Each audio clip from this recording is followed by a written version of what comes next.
Pas urbain pour un sou, Christophe Gatineau est agronome et auteur. Un peu plus tôt dans sa vie, il a été chef opérateur et réalisateur de documentaires. Fin connaisseur de la terre, il transmet son savoir-faire par l'écrit avec l'éloge du ver de terre chez Flammarion. Il a bougé les lignes de l'essai, transformées au jardin. L'hiver, ils aiment bien, ils aiment bien passer en fait l'hiver dans les racines des poireaux. C'est Darwin qui avait remarqué ça. Et ils aiment bien ces variétés de plantes comme l'oignon, etc. Et en fait, ils têtent les petites radicelles, là, ils les mangent, tout simplement. Mais pourquoi est-ce que le ver de terre est si important dans le jardin ? Mais il est si important pour... alors, le ver de terre, notamment le lombric terrestre, pourquoi il est si important ? Pour une raison simple, en fait, c'est le seul animal qui est capable de descendre, d'abord qui niche dans les profondeurs. Donc en nichant dans les profondeurs, constamment, il remonte des profondeurs à la surface. Donc il se nourrit bien à la surface, tu vois. Et il consomme la matière organique. Et en fait, de ce fait, il mélange, il aère la terre, il la mélange. En fait, ce qu'on appelle ces sortes de laboureurs biologiques, sachant que toute la nourriture qu'il consomme est directement ses urines. Parce qu'en fait, un ver de terre, alors ça c'est vraiment un petit haut, mais fait partie des anéciques. C'est-à-dire que normalement, il niche à 1 mètre ou 2 mètres sous terre, ici à peu près entre 80 cm et 1 mètre. Et il a vraiment une chambre, dans le fond. Et ça, on le sait depuis Darwin. Une chambre qu'il aménage et le matin, normalement, il remonte, ou même à cette saison-là, il va être dans les petites racines comme ça, et puis il tête les racines. Il adore il adore en fin de compte pas ce goût, cette texture. Ici, comme une évidence, pas de produits chimiques. Le travail de la terre se fait avec la terre, les feuilles mortes, les fumiers. La terre est tout juste aérée, pas retournée. C'est un jardin vivant en fait. Et un jardin vivant, c'est parce qu'il y a de la vie tout simplement en fait. Moi je l'ai appelé le jardin vivant parce que tout ça, ça tombait sous le sens finalement autrefois. Je me souviens dans le jardin de mes parents ou de mes arrière-grands-parents, d'ailleurs c'était pas un jardin, c'était un jardin mais ça ressemblait beaucoup plus à un champ, c'était beaucoup plus grand qu'ici en fait.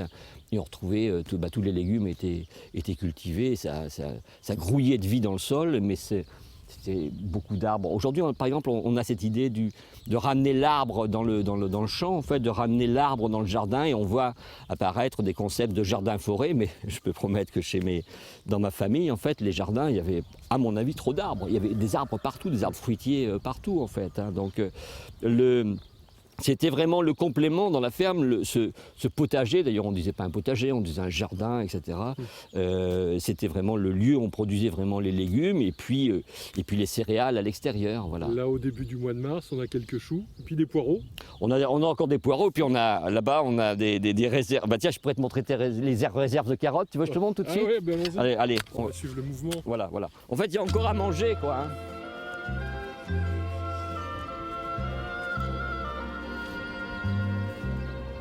Tu vois, quand on est Limousin, on arrive quand même à avoir de beaux poireaux. Et là, je ne sais pas si... Là, j'ai une taupe qui passe dans le quartier, là, et c'est vrai que c'est pas génial pour les vers de terre. Donc là, on a une réserve de betteraves rouges. Là-bas, je ne sais plus ce qu'on a. Ici, on a les carottes. Et tu vois, on est au mois de mars. On a encore des provisions. On doit avoir encore 50 cm de carottes. Oui. Donc, voilà. Bon, tu me diras, on a moins... C'est rigolo parce que... Si, il y en a quelques... Mais quand on prend dans le temps, on prend les plus grosses. Oui, on prend les plus grosses. Les pommes de terre, c'est pareil. Voilà, c'est ça. Et à la fin de la saison, tu fais avec les petites, quoi. Plus les petites.